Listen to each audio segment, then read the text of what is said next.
Going to make up a chocolate tart today. Now it's a nice easy recipe because there's no bacon involved, so it's a non-bake chocolate tart and it's absolutely divine. Now to make that, I'm just going to go through the ingredients I'm going to use. Now first of all, we're going to make up this sort of biscuit, butter and honey mixture, which is going to be the base for this chocolate tart. So to do that, I'm going to use 80 grams of butter, 1 tablespoon of honey, put those in the bowl, put it in the microwave and just get the butter all melted. Then you can add into the butter 100 grams of digestive biscuits and 100 grams of ginger nuts. Now I've chosen to use that combination of biscuit because I think they're really great. Obviously you can choose whatever you want.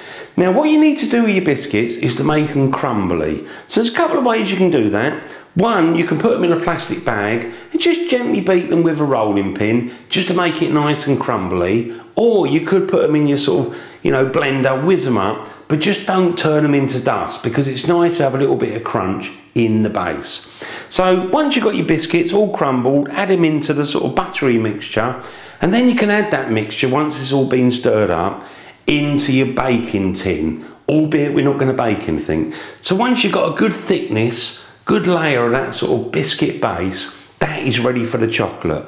Now with the chocolate, I'm going to use cooking chocolate. I'm going to use 100 grams of dark chocolate and 100 grams of milk chocolate. I may add like a tablespoon of icing sugar just to slightly sweeten it up, so do that to taste. Once you've got your chocolate all melted, let it cool down slightly, and then we're going to add in some whipped cream.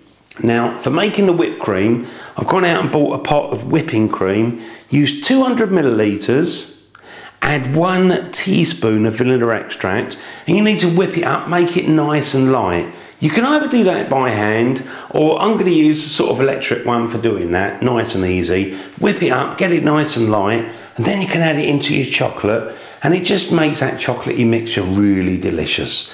So then you pour that all over that sort of biscuity base, let it settle down, smooth it out, and then you can put it in the fridge. So once you've had it in the fridge and it's really chilled out, at least for a couple of hours, you serve it up and it's just wonderful.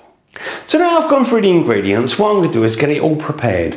Now we're going to start off with the biscuits. So I'm going to get myself a plastic bag, the rolling pin, and I'm just going to bash the biscuits, get them nice and crumbly. Now, I've got my ginger nuts. This pack is 250 grams, so I'm only going to use about 100 grams. So it's roughly about a third of a pack, so what's roughly third, that much there. Put those in, and I'll put one in for luck. Same with the digestives.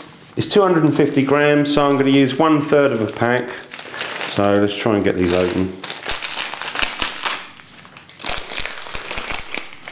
Let's have a look, about a third of a pack. It's not an exact science, that'll do. Now, let's put those in there, lay them out a little bit, kind of seal it just a little bit there, so they'll all come out. Get your rolling pin, give them a good bash.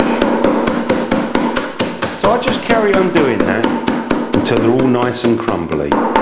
So I've been giving mine a good bash, and I think I've got it pretty crumbly there. Let's have a look. Yeah, there's a bit of crunch in there. Slightly different sizes, nothing too big, so that'll do us perfectly. If you find any lumps, just squash them down. So there's a biscuity mixture all done. Now let's get a bowl. And what we need to do is to put the butter in there. Now I'm going to use about a third of it, so roughly about 80 grams. And then we're going to just pop that in there. A little bit left here. Let's get that. Now also, some honey. Now you could measure it out, and it's 1 tablespoon, so it's a slightly bigger spoon. I'm not going to measure mine out, so there you go, 1 tablespoon, and that just flavour up the butter. Now let's put that in the microwave, really just until the butter's melted. So do it, open it up, have a look, don't overcook it, just get it all melted together. So I'm just going to put that in the microwave.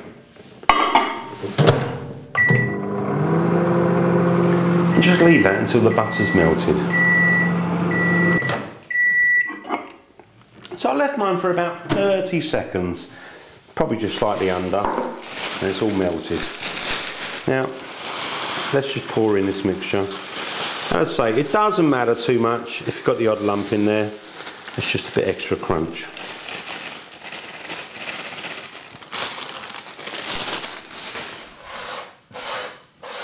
That's it. Put that in. Now I'm just going to mix that up. Just try and get the butter mixed with that crumbly biscuit. So I'll just carry on doing that, try and get it all nicely coated. So I've just got that all kind of mixed up, so that all the biscuits got a little bit of that coating from the butter. And that'll then help it all bind together. Now I'm just going to move the bowl out of the way, and I'm going to bring my baking tin. Now with my baking tin, I've actually got a little bit of parchment paper. This is like oven-proof non-stick paper that is ideal when you make sort of cakes, and it's quite an old tin, but I do like it because the bottom comes out. So I'm just going to lay a little bit of parchment paper there first of all. Now let's just pour in some of this mixture. Now the size of my tin, by the way, just so you get a bit of an idea, it's about 20 centimetres I think. Let's have a look. There you go. 20 centimetres. Now let's just push that all around the bottom, and also a little bit around the sides as well. So just kind of get it squashed down. I think what I'll do is I'll add a little bit more around the edge. So I've been squashing mine down, and make sure there's no kind of little holes at the bottom. If there is, just pull a little bit from the side and then just sort of squash it in the hole. So I've got my base, the biscuit base, all squashed down nice and tight. Now what we need to do with that is to put that in the fridge for it to chill out, because we want that sort of butter to go a little bit hard again, and that's going to be a really good base when we pour the chocolate over. So just going to put this in the fridge and leave it until it's sort of cooled down, and whilst we're waiting for that, we'll get on with the chocolate. So we're going to get on and melt the chocolate. Now I've got myself a bowl, I've got a pan, and I've got a little bit of fairly hot water that come out the, the kettle.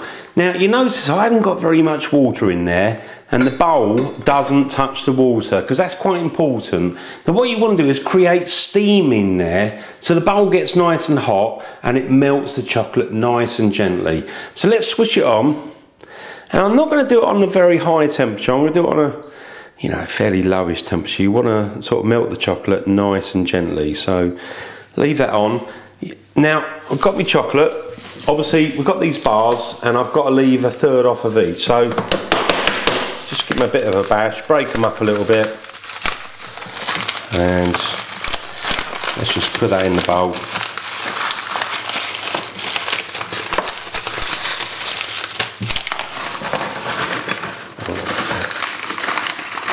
I left a little bit of, that's a dark chocolate, I left a little bit. Same with this one, give it a bash. It's all going to be melted anyway.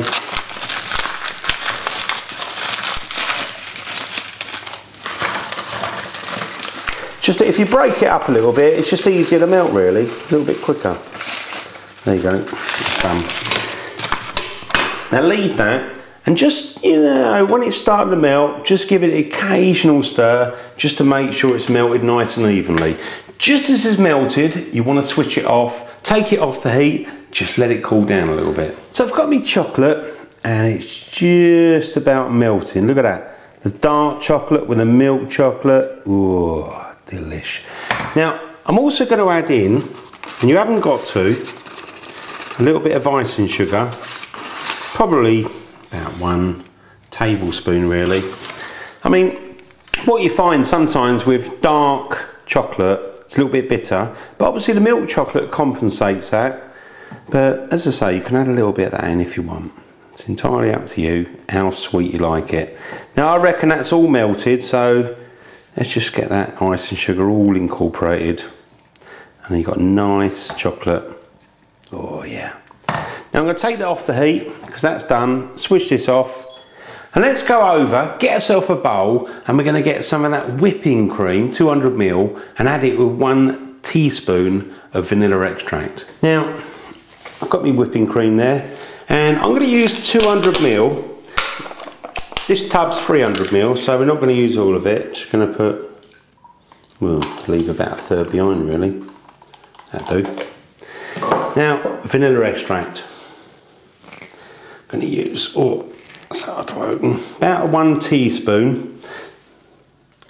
I'm just going to put a little bit of a capful there. There you go, done that. Now we're going to whip this and try and get it nice and light. Now for whipping it, you can either use a balloon whisk, like do it by hand, you know, quite quick, or if you're lazy like me, I'm going to use one of these machines. So let's have a go.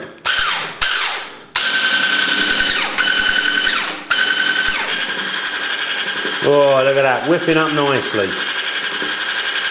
Let's just try that. I think we're just about there. Going to give it another 10 seconds. All done. Now let's move that aside. Bring over the chocolate, which we've let cool down slightly, and then we're just going to fold in this whipping cream. Now for that, I'm just going to use a metal spoon. I'm just going to pour that in and just kind of mix that all together. Just sort of fold it in.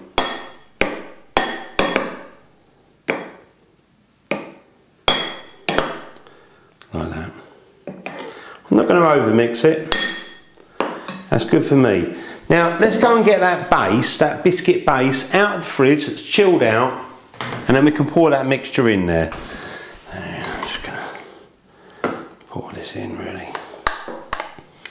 And just gently kind of smooth it as much as you can and get it right up to the edges. So just go round. That's why we had to put the biscuit base round the side, so it kind of holds it all. A little bit of extra there, but that's it. I'm going to leave that just like that. Beautiful. So that's ready to go now. We need to put that in the fridge, leave it for at least 2 hours until it really cools down, and then we can take it out, pull it out of the tin and serve it up. Now one thing we can do with this chocolate tart is if you get yourself a sieve and a little bit of icing sugar, and you can just give it a quick dusting over the top. If you want, you know, it's up to you. I think that'll do it. Good one for Christmas. Beautiful. So I'm just going to serve a slice of that up. Let's turn that around so you can see it. Oh. Now I'm going to serve mine up. A little bit of creme fraiche. Let me just put a little dollop on there like that. Oh yeah. And then we've got those raspberries, of course, on top. Look at that. Let's just try that. So before I try it, I'll just bring it up a little bit closer so you can see. Ooh. Delish. Right, let's get stuck in, see what it's like. I think I'll have a little bit at the front there. Let's just get that.